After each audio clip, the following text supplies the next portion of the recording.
I think a materialist approach to things is very, very consistent with my experience in Christian social justice. I feel like the deeper I get into anarchist practice, the deeper my faith is getting at the same time. I would hope that, securing means of life for all would be something all people of faith would say, oh yes, that's at the basis of what we believe. Those who are most marginalized know the most about the true, the good, and the beautiful. To me, it's less that I think building class solidarity is a bad thing, as much as it seems like if you don't attend to things like anti-Black racism, that's always going to get in the way of building class solidarity, actually. And when you go back, you find that a lot of revolutionary grassroots participatory movements, the precursors to what you could call the barrio assemblies and these grassroots neighborhood organizations, a lot of these were sponsored by the church. What does it mean to say that the Christian tradition is internally contradictory and there are antagonisms there and you're always being faithful to some aspects and betraying other aspects? Welcome to the Magnificast, a podcast about Christianity and leftist politics. I'm Dean Detloff. And I'm Matt Bernico. And this week we're talking about money. You need it, you want it, but also you hate it, probably. Christians have a lot of goofy ideas about it, and we're going to get into it. But before we do, we have some news about our own revenue source. What a pivot. What a fantastic segue. Matt, why don't you give us a little advertisement like you're so good at doing for our Patreon? Yeah, really well done on your part. That was great. We're getting better with every episode. The trick is to tell the listener you're getting better, and then you can lull them into the belief that we are. Yeah, if you manifest it into existence, it will come true sooner or later. Like money. Like money. Folks, listen, a podcast, it's free. No one's paying us to do this, as you can imagine. But do you want to? Because you could. The great folks over at patreon.com have formulated a whole platform where you could pay for podcasts that you get for free if you really wanted to. And this is your chance to support us as people doing a podcast with your own money. If you decide to support us on Patreon, you can get all kinds of fantastic gifts and prizes, like a free all paid exclusive invite to our Discord channel. You get some early episodes when we can pull them together in time, which this one wasn't. Maybe next time. You never know. Last week it was, so that's something. And also, if you subscribe to the $10 or $11 level, you can get a really cool sticker designed by Dean Detloff himself, the best Magnificast sticker maker on the planet. Oh, I don't think that's true, because we did have Ben Wildflower did one, and Ryan Cagle has made two, and they are both far superior to me, but I am trying to learn. Well, you're doing a great job. It's a cool one. You can go check our Twitter if you want to see what the new exclusive sticker is. It's a really great one. So anyways, if you are feeling led by this, if you're feeling led by the Spirit or the great words of my advertisement right here, you should go to patreon.com/the Magnificast and give us a little bit of your money and join the Magnificast community. Yep. Also, one other thing that you get there that slipped your mind there, Matt, is the Patreon podcast we do, the Walk-In. That's true. Which is a goofy podcast. We do some silly readings of things on Reddit that we find on Christianity's Reddit community, which is as bizarre as you can imagine. And we also talk about current events and do stuff that's maybe a little more topical than what we do here on this show, so you can stay up to date over there. Yeah, people seem to like it. We're never sure if it's what we're doing is good, but it does seem like other people like it. So there you go. It's other people approved. All right, Dean, let's talk about money. Let's do it. If you go to church or you grew up going to church, you probably run into all kinds of weird ways of thinking about money.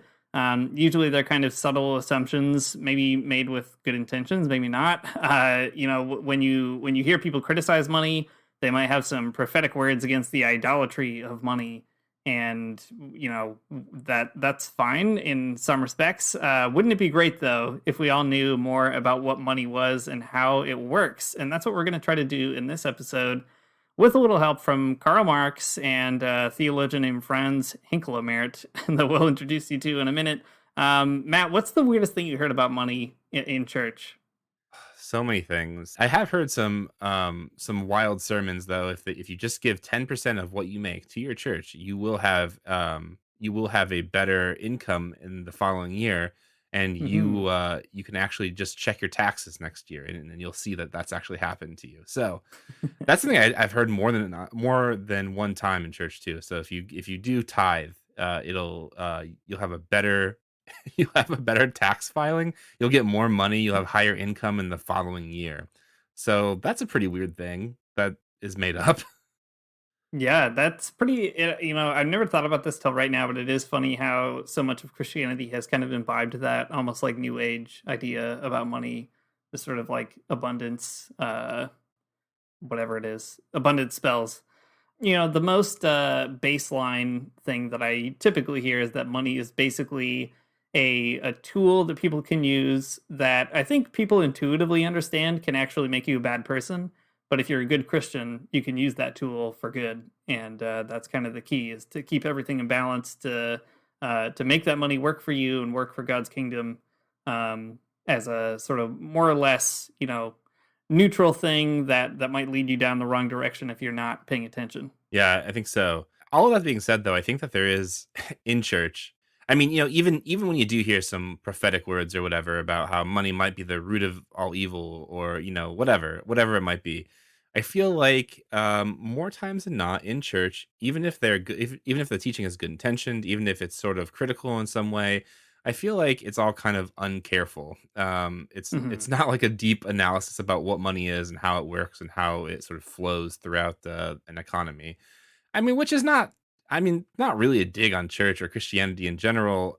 I mean, if you don't really go to church looking for lessons on economics, or at least, I mean, most people don't. I would like to as well, but I mean, we're different kind of people, I think, Dean. But so this week, think about it that way. You're sitting down in your pew, you're settling in to hear a good sermon, and what you're going to hear is, instead of righteous indignations of money is the root of all evil, or about how to make more money in the coming year by tithing, you're going to hear things about the political economy around money, and ideas about value exchange and what money even is within that sort of framework.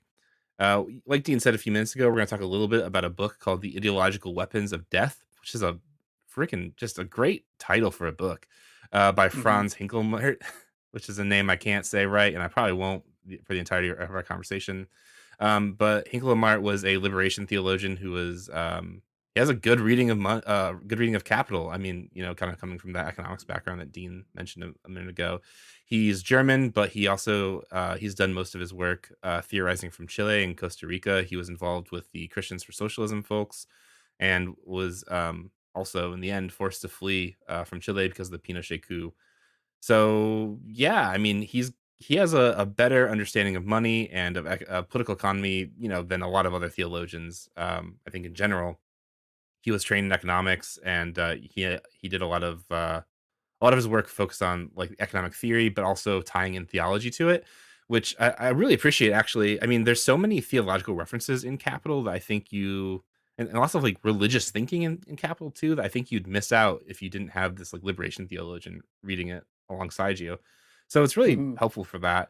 So yeah, I mean, before we just like dive in and kind of talk at length about political economy or whatever, let's rehearse some of the big ideas that you might hear in church about money. I mean, we've talked about some goofy ones, but I don't know, Dean, what are the big things that as a person who was sort of brought up and formed in Christianity in a big way, like what are the things that church teaches you generally about money? Yeah, I think this is maybe a good place to drill further into that stewardship conversation. I should add, by the way, Hinklemert is still alive, which is extremely cool.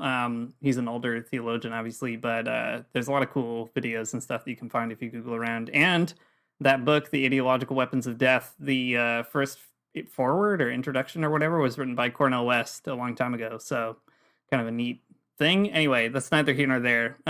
Just my associative brain, I guess. Back to stewardship. Yes. Stewardship is a really wild thing that I think, I don't know, shapes how a lot of Christians understand their relationship to money. Even when I thought of myself as like a radical Christian, I think I understood it in a kind of stewardship way. What it means basically is, you might get a lot of money, you might not have a lot of money, but no matter what, that money is entrusted to you as a Christian person to be able to distribute and kind of put to work for God's purposes in a way that only you can as a good Christian. And I think what that way of thinking sets up is, on the one hand, it does try to destabilize money as the thing that rules your life, and I guess that's better than the alternative. But it also preserves money as a thing that does kind of rule your life by not really critically investigating it. So what I mean by that is, like, if you're a good steward of money, you never actually really think about what money is or how it operates or where it comes from or what it might be subtly doing to you, because you kind of think that, this is me anyway, how I thought, you think that you could, have some mastery over it just by virtue of thinking differently or more critically or more intentionally about what you're doing with that money. But I think that stewardship kind of angle also, again, just obscures what money is really up to in the world. Yeah, I think that's right. There's definitely something very hard to get your brain around there. So I don't know, if you go to a church or whatever, and maybe you're involved in, I don't know, one part of your church or another. Like, for example, I've talked about this on the podcast before, but there was a time when I went to a church kind of a while ago now, where I was on like the mission committee, and we had to decide where we wanted to give our money, like, the allotment of money that the church had. Mm-hmm. We had to decide very economistically, how to stretch that money and do the most good with it.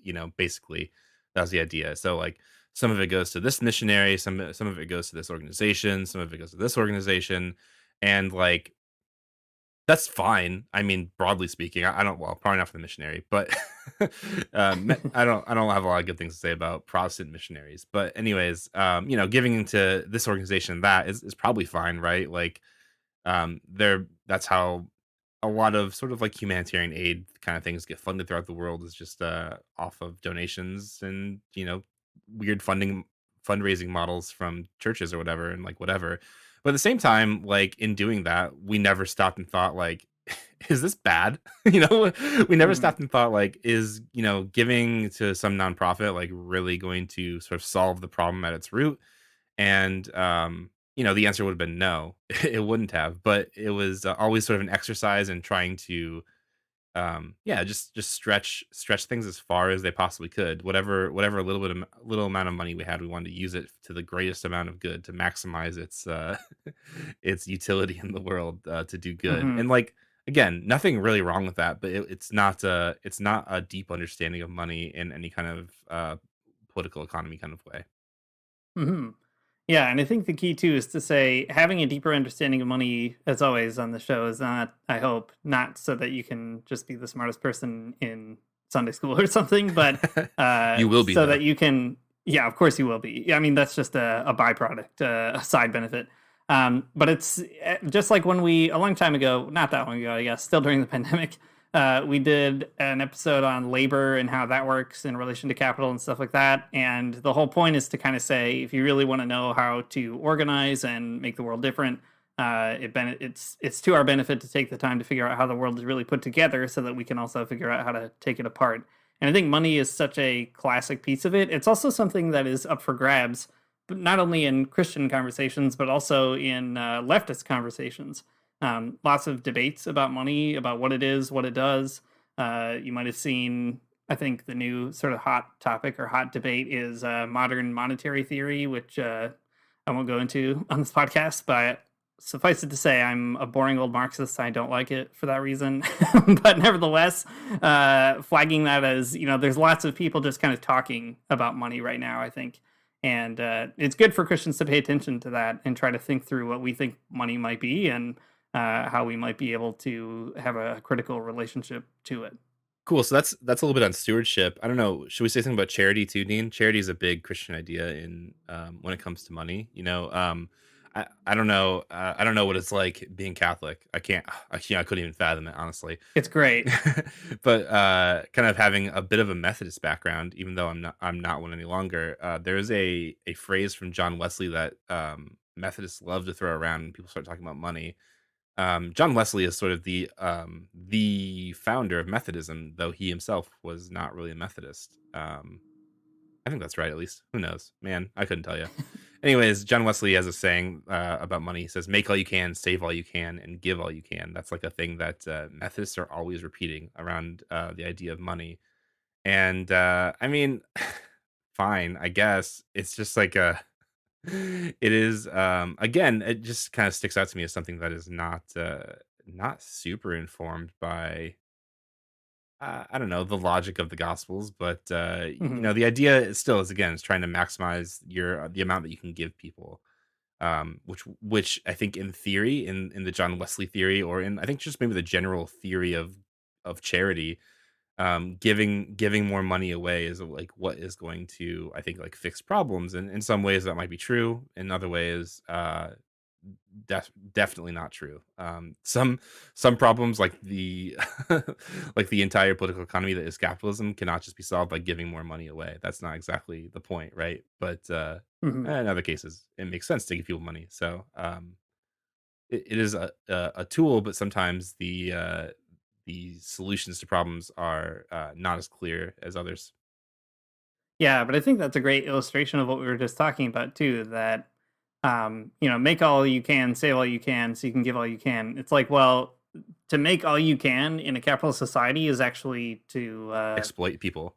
yes, exactly. And to save all of that is to hoard money that you've stolen from other people. Hmm. So then giving it back is actually, doing even less than repairing a relationship because it's still premised on that exploitation that is ongoing to kind of keep the cycle. So, it always strikes me too. People love to talk about Jesus and money, which I think is great because Jesus has a lot of very funny things to say about money.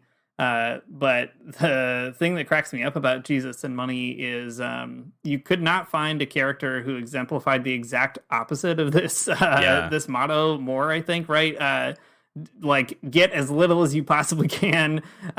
Don't hold any of it around. Like Judas, I guess, is the bookkeeper of the Yeah. disciples, but they're not living large. They're just like wandering around, and they actually like take quite a lot from other people. Right. Just some amazing holy bums. So I don't know if you wanted to go back to that kind of wandering life. That's totally cool, but not the Wesleyan formula. Yeah, definitely. Or even like I posted that thing on Twitter this past week about St. Basil. If you had the ability to like give somebody clothes and you didn't, then like you stolen from them. That is also Mhm. a drastically different type of logic or a way to think about charity and stewardship and money than the John Wesley the John Wesley theory, or even just Mhm. the general theory of charity or stewardship within contemporary Christianity. No one, no churches are out there beating themselves up because they do have money and they aren't giving it away or something. Mhm. Yeah, I mean, Christians have a complicated relationship to money just historically as a tradition. So, in capitalism, they have a particular one. And then in pre capitalist societies, they have other kinds of relationships to money because money functions a bit differently and commodities function differently, et cetera. But I think what is especially interesting about that early Christian form of critique, too, is one thing remains unchanged, which is that logic of theft or that logic of. Um, challenging that people are entitled to their wealth. There's something really formative, I think, in the Christian tradition, like a pulse that keeps beating that basically sees wealth as a massive liability, Yeah. if not an outright evil, right? And it's pretty hard to imagine, like, the notion that you can be a good steward of money, obviously, is something that has always been the kind of theology of the rich in capitalism, but also kings and even popes and all those kinds of people. But like, in terms of the grassroots beating heart of Christianity, I think people see through that in Yeah. a lot of respects. Yeah, I think so. Well, let's talk about one more Christian thought about money. I mean, there's probably a lot more we could mine out, but these are the few that kind of stick out as worth addressing. I think right off the bat here. So one more thing. So we can talk about idolatry a little bit. I think that is a pretty Hmm. big idea within contemporary Christianity and sort of the way that they talk about money. Um, so I mean, if you listen to this podcast a bit, you hear Dean and I talk about our wild Christian anarchist days. And so much of Christian anarchism hinges on different interpretations and resistances to idolatry, especially with regard to the violence of the state. So that uh, the state ends up being sort of an idolatrous figure because if we say that it can do violence, it can take life, it does something that only God should be able to do or something, and it's idolatrous for that reason and should be resisted. And that's why you should be an anarchist. And I don't know, fair enough. I mean, I don't really think so, but it's something that you can see a clear logic behind. But I think there's also a way to talk about money in sort of the same register, where if you make money your primary goal in life, making just a big fat stack or something, that could end up being idolatrous, right? If you understand money as the ultimate power of the world, of the world that we live in, for sure, that would be an idolatrous thing because you're putting some kind of supreme worth or recognizing supreme power of something that isn't God, and that ends up being an idolatrous claim, something that you don't want to do, and you're being a Christian. And I think that like Christians, I mean, at least they say things that would say that they acknowledge this and believe this, even though that they don't maybe act on that all the time. It's definitely a type of way of talking about money that is present in contemporary Christianity. Hmm. Yeah, I think so. And the language of money as an idol, I think, again, is one that actually kind of weirdly licenses the stewardship conversation, right? So Yeah. it's like you don't want money to be an idol, so instead you want to be a good steward.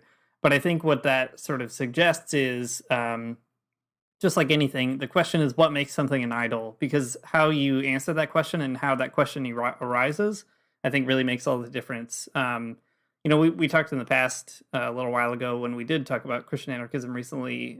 We were talking about how the idolatry conversations that you get in authors like, I don't know, Jacques Ellul or maybe William Kavanaugh or people like even Stanley Hauerwas, people who have this resistance to the state on the grounds of idolatry, it can sort of blind them to other forms of exploitation or other forms of violence. So the state becomes the easy idol, like you were just saying, Matt, that you oppose. And money can become that easy idol too. But I think there's actually, I'm always suspicious of idolatry language because I guess I like react negatively against that part of myself. Maybe I have some growth to do still, but I think this Hinklemert book, which does deal quite a lot with idolatry, but in a unique way, has kind of brought me back around to the utility of it. So just to maybe give a preview, and we can start getting into it. One thing that Michael Lowey, who's a Brazilian leftist philosopher, says, or sociologist, he says. Liberation theology is really unique because its primary opponent isn't atheism as theology, but its primary opponent is idolatry. And the way it situates that idolatry actually makes atheists comrades in the struggle. And I think that's really sort of clever and a very creative way of thinking. And Hinklemart really embodies that in a curious way by arguing that Marx himself is an anti-idolater when it comes to money and sort of employs that language. So maybe we should start out with Marx and then we can get back to Hinklemart. Does that sound like a fair enough roadmap for this very complicated situation? Yeah, let's do it. Okay, so we've talked about all these ideas around money and Christianity. And I mean, more or less what we're trying to get you to understand, dear listener, is that Christians have some things to say about money, but they don't really know what it is or how it works. I mean, I think that's a pretty fair assumption. I think because, like, honestly, if you're not reading economics, you probably don't know how money works. It's kind How of a could you? mystery. Yeah. I mean, like, I don't know. To no fault of your own. Again, no one at church is telling you about economics, and like that's not good. But let's start talking about capital a little bit. In Capital, Marx starts with commodities. That's the very beginning, chapter 1, I guess. The Marxist geographer David Harvey, he says that because everything is connected in the totality of capitalism, Marx probably could have started writing Capital wherever he wanted to. It's just all one big net. But he starts with commodity, and that kind of pushes us in the direction to think about things like money. Hinklemart also starts with commodities in his book, kind of following Marx's lead in Capital. So that's a good place for us to start talking about too. I mean, it would be cool if we could just start talking about money, but it's hard to talk about money before you talk about commodities, or talking about exchange or something, right? Because commodities, the production of commodities, the exchange of commodities, these are all things that precede money. Even, I mean, I guess we could say sociologically, but also just in the, I don't know, the production line. I guess all these things kind of exist before we even start thinking about money. So, in Capital, in Marx in general, commodity is a very specific word. It like is a vocab word that you gotta know. It's like the building block to all of it, basically. So, in Capital, Marx says objects of utility become commodities only because they are products of labor of private individuals who work independently of each other. So, commodity for Marx in this like very particular Marxist framework is a thing that you make that's outside of yourself and you've produced it. That's it. That's what a commodity is. So I mean, it can be like basically anything, anything useful that you, a private individual, work work to make. I mean, maybe you work with other people to make it, but like you're putting your labor power into a thing and you make it into a commodity. It's not just a resource or something. Um, yeah. What else should we say about commodities, Dean? Yeah, I mean, they're complicated. People talk about commodification of things that are not commodified. You might think of something like bottled water, right? Like, how do you commodify something that should just be a given? Right, water is all over the place. So there's lots of other complicated things involved in commodities. But for Marx, I think the easiest way to get into it, for me at least, has always been trying to understand use value and exchange value in particular. So I'll start there and we can add some more layers on it as we go. Use value. So commodities for Marx come with a use value and an exchange value at the same time. They have both of them. A use value is simply what you use a commodity for, what you want it for. So if you think about Marx's famous example is coats, and there's all kinds of good jokes about how much linen does it take to make a coat, etc. The use value of a coat, there's quite a lot of things you use a coat for, right? It's valuable because it can keep you warm. It might be valuable for, I don't know, fashion or status or a number of different reasons, but it has a use. It's something that you want and need.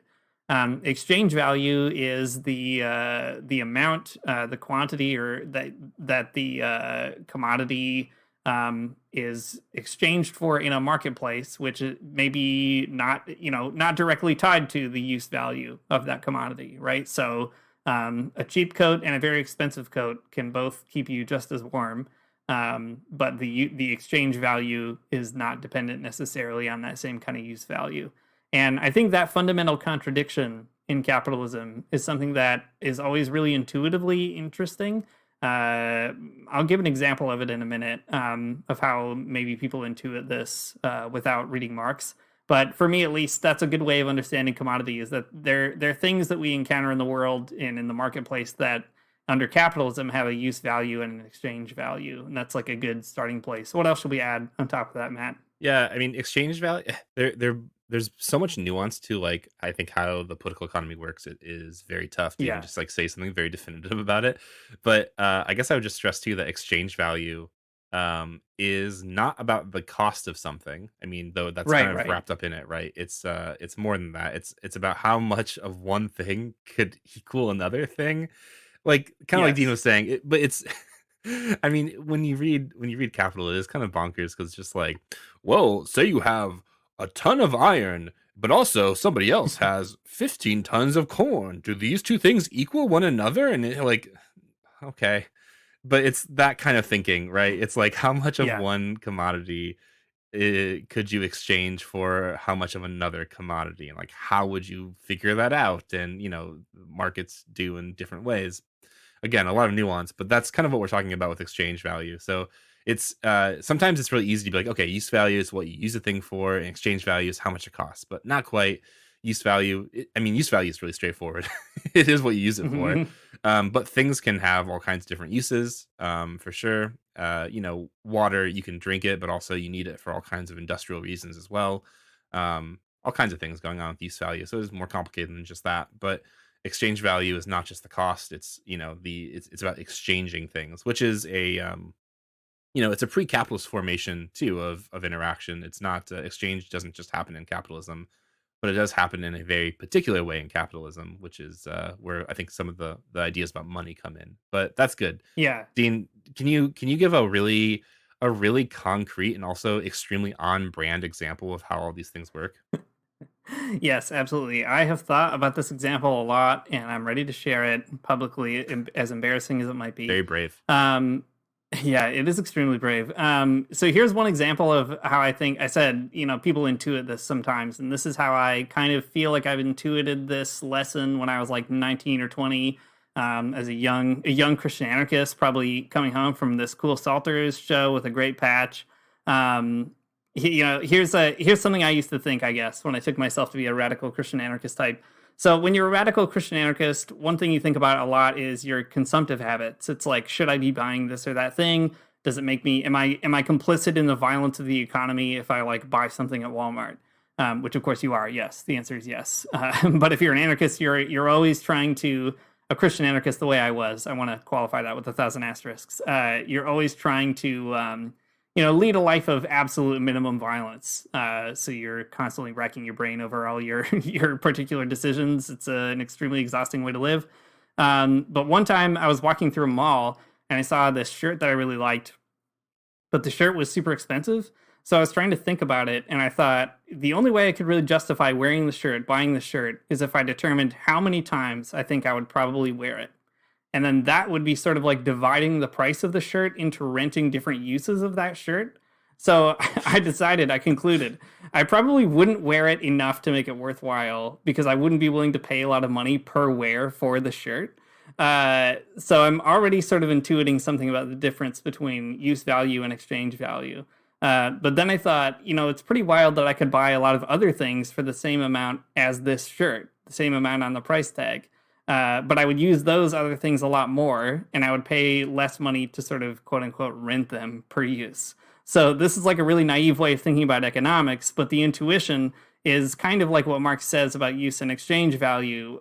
So the idea is these other things that I could use, more and more times than this single shirt. Why is it that they basically end up being equivalent to this one single shirt? Why are my 10 tooth and nail CDs, this amount, how did they amount to the same price as this one shirt, even though I'll listen to them, over and over and over again? So there's this kind of contradiction in capital that you encounter. And I think that sort of gets us to thinking about money as this weird thing that happens in between those commodities. So I don't know, Matt, should we break down that example further before we get to the money thing, or is this a good time to throw that bizarre wrench into this conversation? No, I think it's good. First of all, yeah, tell me more about the shirt. What did it look like? How fancy was it? In my mind's eye, I'm just imagining you walking through a mall and you see like a sort of sequined like cowboy shirt, and you're just really you want it so bad, but you have to justify it to yourself. Yeah, it's the Seinfeld puffy shirt. It's the fanciest shirt that you can conjure in your mind's eye. The one shirt that if you wore it to class, you would get beat up, but if you did wear it in like a fancy party, everyone would want to know about your ideas about the economy. Okay, good. So whatever that shirt is for you, that was the shirt. Yeah, that's great. I think that this does throw a really helpful wrench into the conversation so far because, I think everyone already out there, you probably are already thinking about this. You might be wondering like, okay, so something can have like a shirt, how could a shirt have an exchange? Like, how could one shirt be fancier than any other shirt to have a higher cost, right? How does that all kind of work out? All shirts have the same use value for the most part. You put them on your body, you wear them, and that's it, man. That's all you do with a shirt. I guess maybe some shirts have more use value in the sense that they might be a part of the means of production. Like if you are wearing like a uniform or you have special work clothes or whatever. Let's bracket that for a second. But like, how could one shirt cost more than another shirt really if economics was true? And maybe that's a good helpful intervention where other types of post-Marxist theorists have actually some interesting critiques and interventions into political economy. There is one French post-Marxist that all the other Marxists love to hate. But I think he's actually pretty cool. So this guy, his name's Jean Baudrillard. He's a French philosopher. People know him mostly because he's mentioned in The Matrix, the movie. He wrote a book called Simulation and Simulacra, and a book called The Illusion of the End, and Symbolic Exchange and Death, and like lots of very postmodern books. I think that's what he's most known for. And like fair enough, those are the most, I think, important things he wrote. But his first books, his earliest books before the big postmodern wave hit, he was really into Before he was cool. before he was cool, exactly. But I think he was actually cooler then, honestly. He was doing all this interesting sort of like semiotic work around the idea of signs, which is a big French sort of linguist thing to be into. All the French philosophers were doing it back then. And we love it even today. Anyways, he wrote a few books, one called System of Objects and one called A Critique of the Political Economy of the Sign. Two books that I read exhaustively in my master's degree program, so I guess I kind of have them ingrained in my brain. But in them, he's making these interesting critiques of Marx, especially about exchange value, use value, and he thinks that there's this other type of value that we need to consider based on this larger criticism of Marx that he has. So basically, Baudrillard thinks that Marx is right about everything, but instead of production being sort of like the driving force of history and of our culture or whatever, he thinks that consumption is. So he kind of flips some stuff around in Marx. And man, it's so interesting. And just talking about it makes me want to go back and read it, which is a bad idea, and I shouldn't do that. It'd be a huge drain on my time and my emotional energy. But anyways, all I'm trying to say is it's a fun thing. So anyways, Baudrillard comes up with this other idea. Not really comes up with it. He kind of takes it from other people. It doesn't matter. Anyways, so he thinks that there's use value, there's exchange value. Sure, those are Marxist things. Great, great, great. But there's also this thing called sign value. And sign value is super fascinating because it is strangely detached from other types of value, or it kind of like subsumes other types of value in a particular way. So sign value is about the prestige of commodities and how they will factor into something's sort of like social worth, or it's like sign worth in society. So like I mean, two shirts.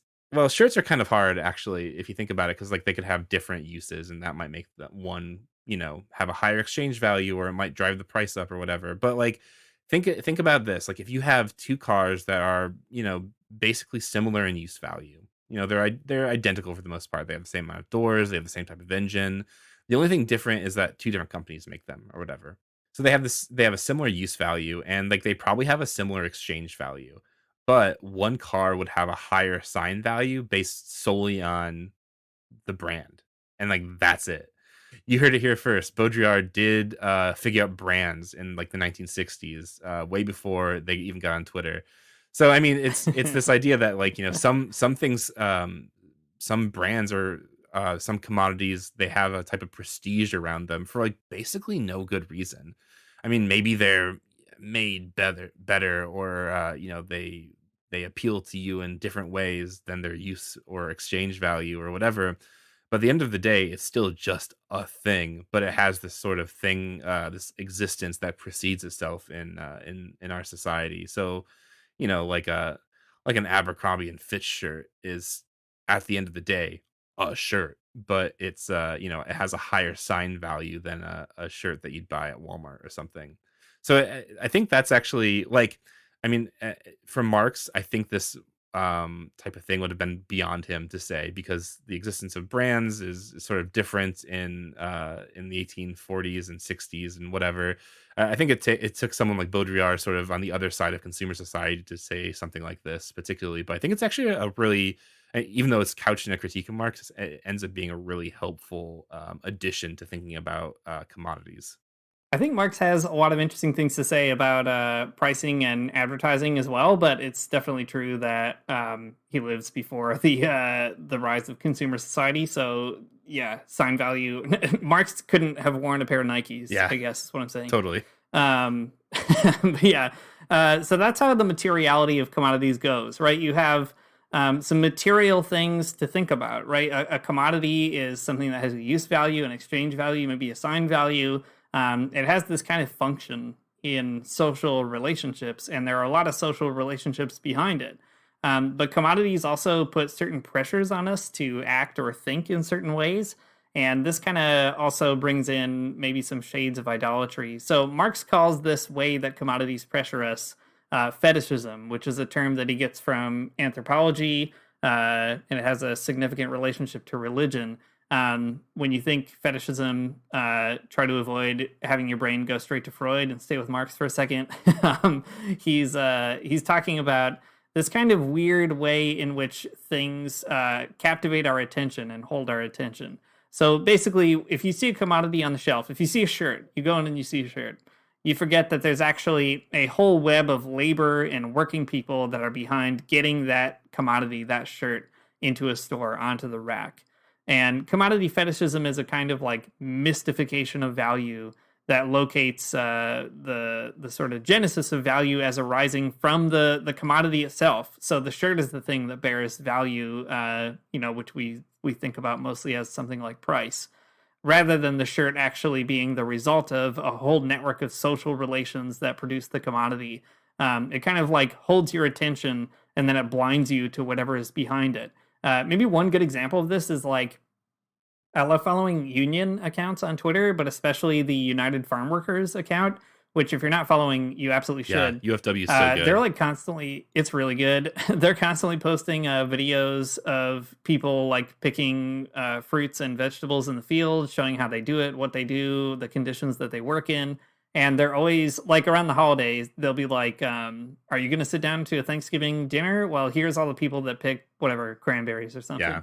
And so you can think about that when you're around the table. And that is basically the sort of thing that commodity fetishism wants you to avoid, right? To not think about the fact that by the time you've bought those cranberries and cooked them up and you're sitting around in that sort of family ecology with all those warm feelings, you can trace that cranberry that is giving you all those warm fuzzies all the way back to, somebody being hyper exploited in a field in California or something. Yeah.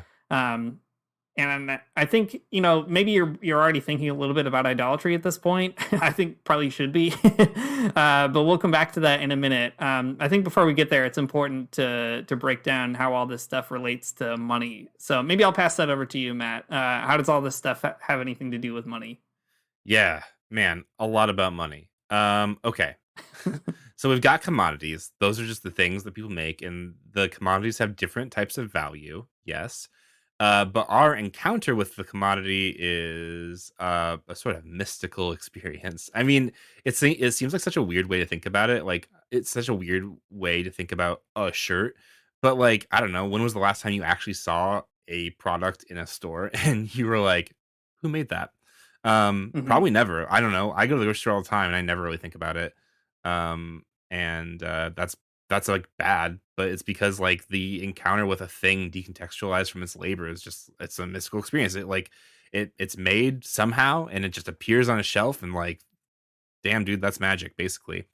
So that whole idea about commodities gets you, some ideas about money, right? There's like money kind of bound up in all of that.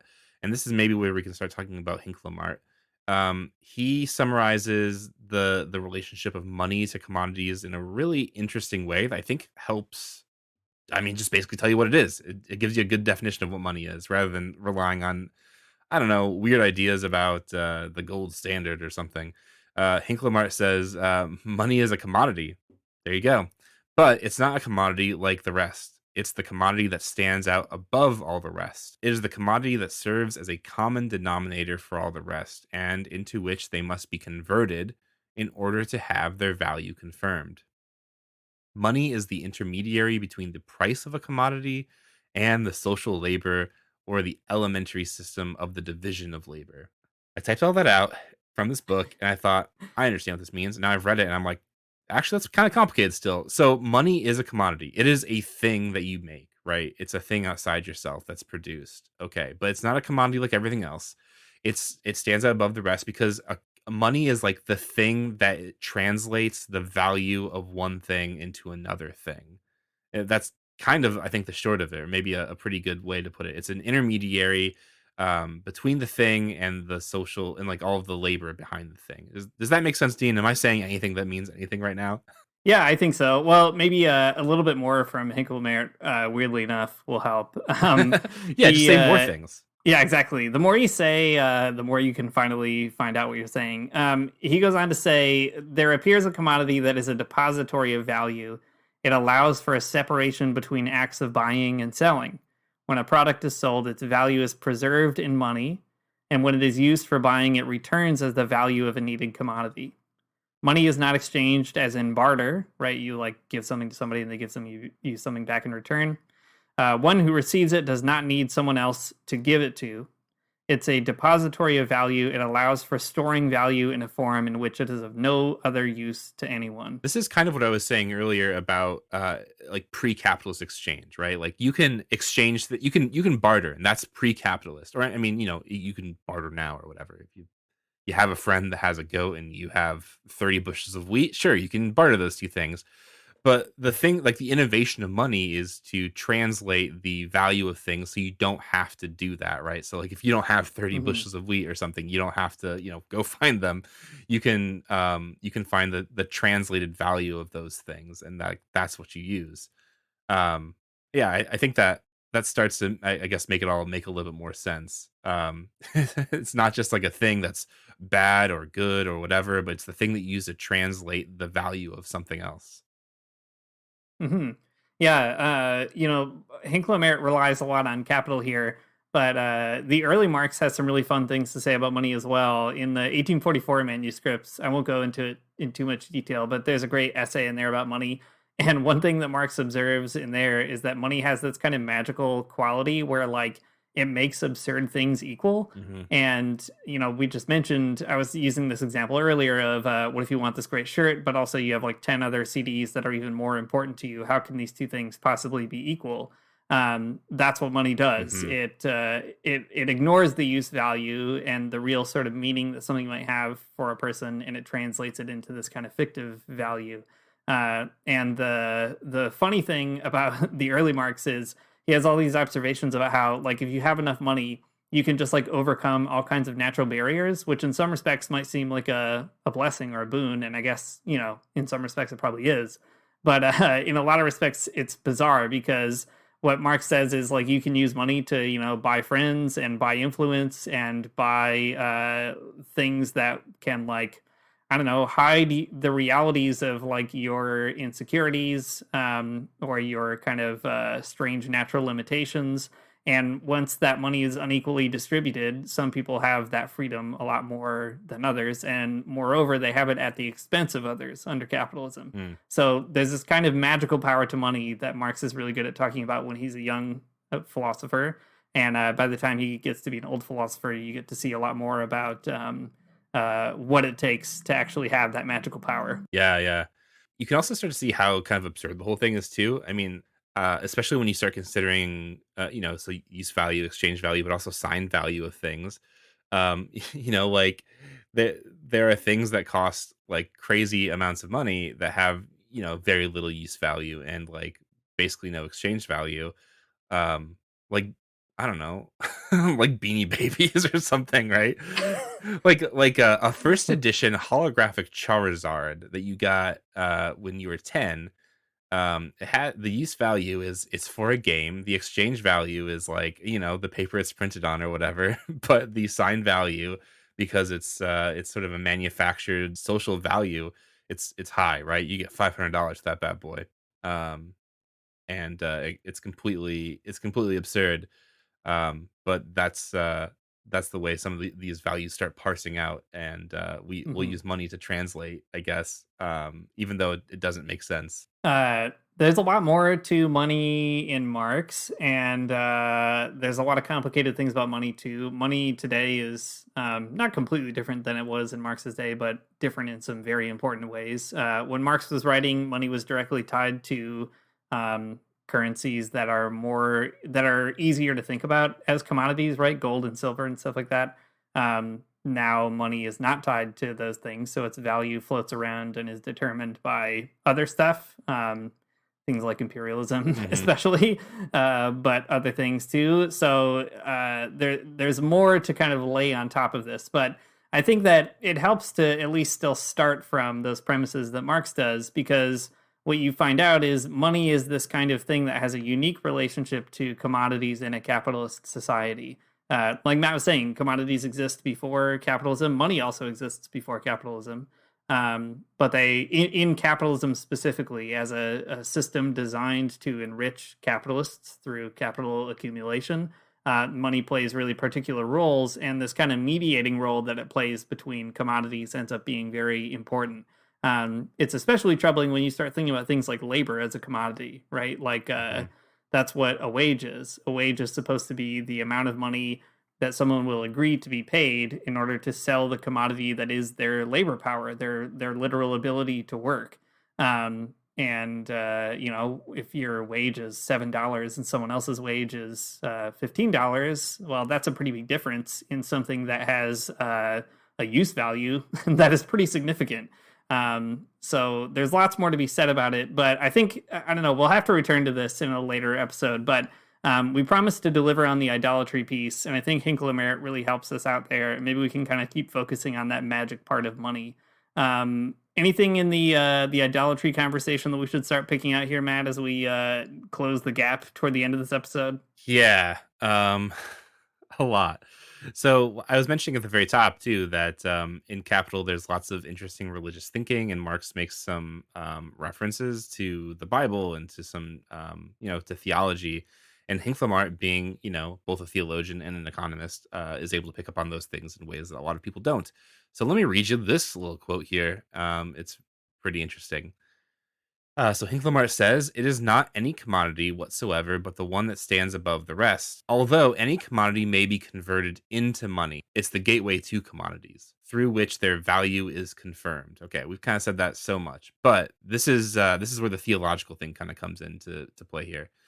Seeing this lordship on the part of money as derived from the refusal of human beings to put production at their own service, that's the fetishist part of it. Marx continues with a reference to the book of Revelation. This is Marx making a reference to Revelation 17:13. Then they will come to agreement and bestow their power and authority on the beast. Moreover, it did not allow a man to buy or sell anything unless he was first marked in the name of the beast or with a number that stood for its name. All right, so we got Marx quoting the Bible here. He quoting Revelation. I love it. It's great. And then Hinklemart says at the very end here, money now appears as the beast that has caused humankind to lose its freedom. Marx, not a Christian, but thinking kind of Christological, and also you can kind of tell what he thinks about the character of money. It's something that's anti-human. It's something anti-Christ, which is such an interesting thing for someone who, I mean, people get so wrong about religion often. I mean, he's obviously no fan of it, but he kind of sees a value in this kind of metaphor. But I think what's really interesting here, what Hinklemart's kind of putting out here, and what Mark, he's picking up in Marx, is that okay, commodity fetishism blocks us from seeing, the real work that's being done. And when it comes to money, it's the same thing, right? We think that money can kind of stand outside all other types of commodities.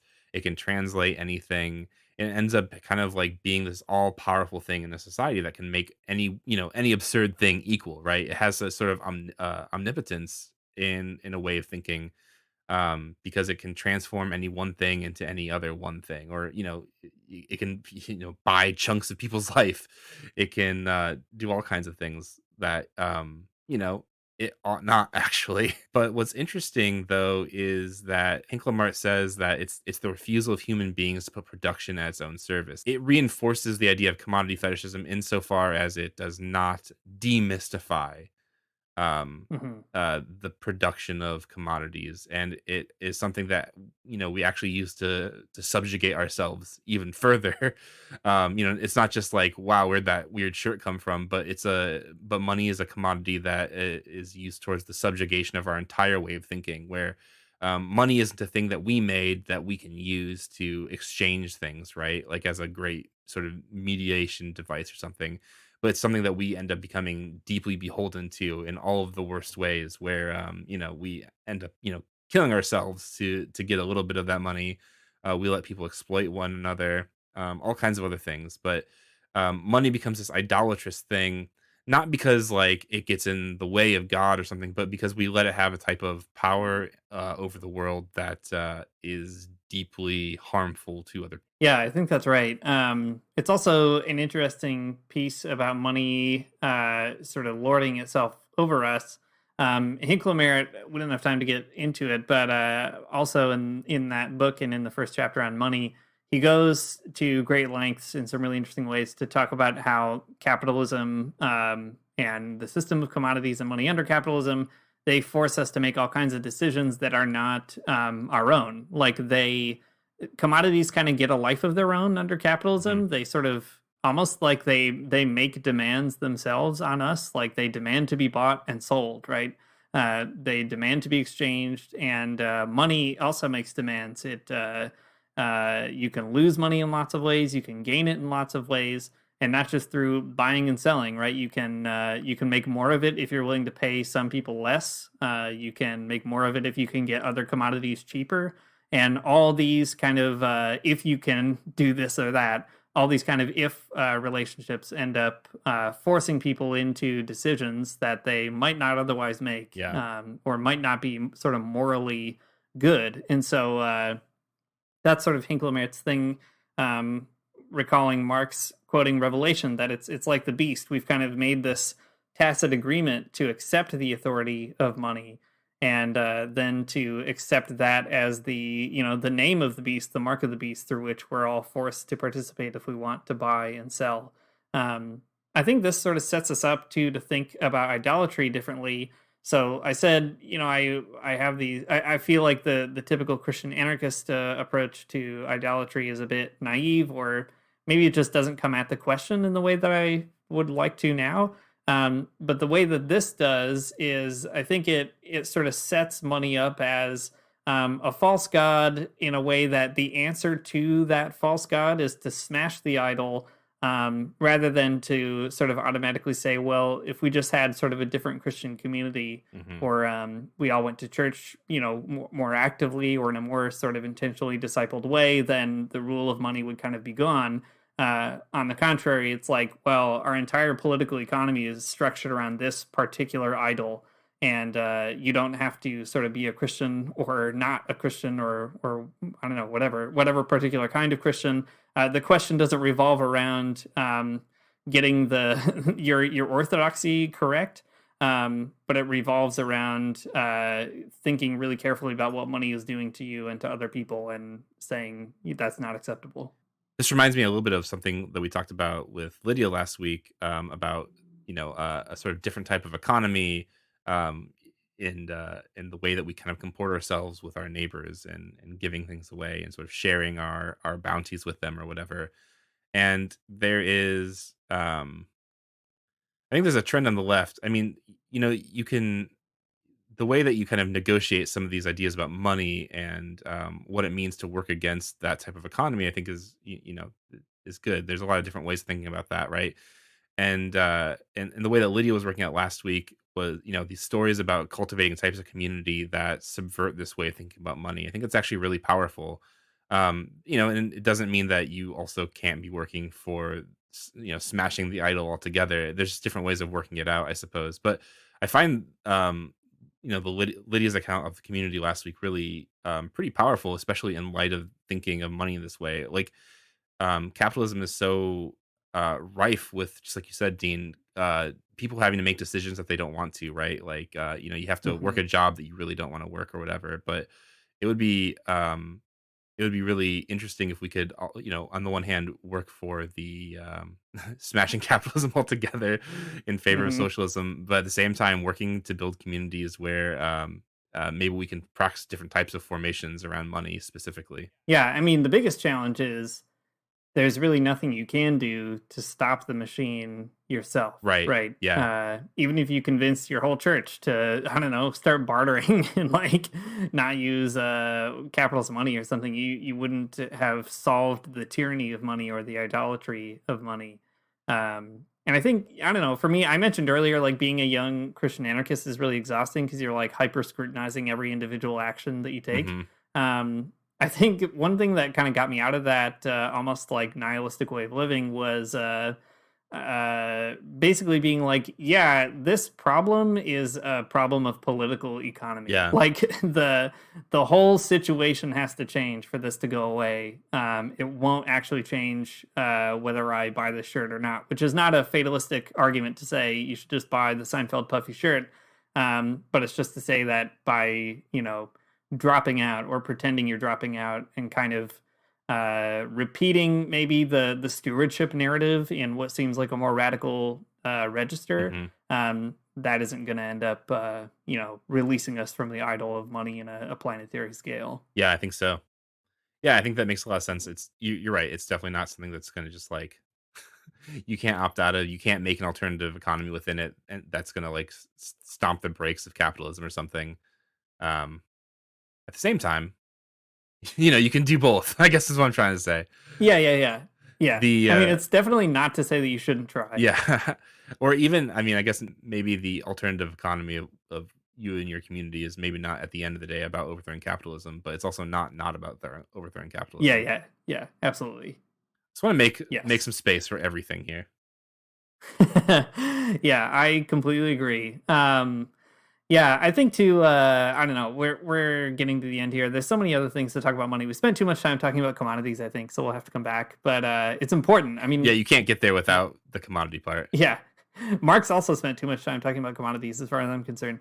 But, I think once you start thinking more critically about money from a Marxist perspective, it also helps you navigate really weird conversations like modern monetary theory, but also like Bitcoin and all these other weird ideas about alternative forms of money and currency as basically the way out, which are all ways of sidestepping the ultimate Marxist solution, which is if you really want to get anything done, then you have to start thinking about work and labor power. Right.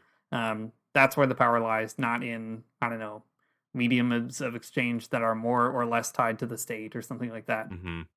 Yeah, it is definitely a misstep to think about, the problem is regulation or something rather than people being exploited. Yeah. Well, all right, folks, we did it all on this one. We talked a lot about commodities. Like Dean said, probably too much. But listen, you're not hearing it at church, so you have to hear about it on a podcast. That's the end of the story. We talked about commodities, we talked about commodity fetishism, we talked about money, and we talked about why it's bad, and Karl Marx and Revelation. Listen, that's everything. There's nothing more that we could possibly talk about in this podcast. So let me make one more humble pitch to you all. If you like what you heard, you can support us on Patreon at patreon.com/themagnificast. It would be so nice if you could do that, but if you can't, that's fine. No big deal. You can give us another valuable commodity, which is a 5-star rating on Apple Podcasts. Yeah, we're gonna sell that. We're definitely gonna turn that commodity in. It's true. We cash all of the stars in at the end of the day, and we can buy all of the shirts we want, them all. Cool. The intro music is by Amaria Armstrong. Our outro music is by The Illogical Spoon, and we'll see you next week. I don't wanna get up for church in the morning, souls alive. Heaven come to earth and there won't be no church. We'll meet down by the riverside. There we'll swim with all creation. Never get tired, never bored. Don't worry, someday there'll be no dam between us and our Lord.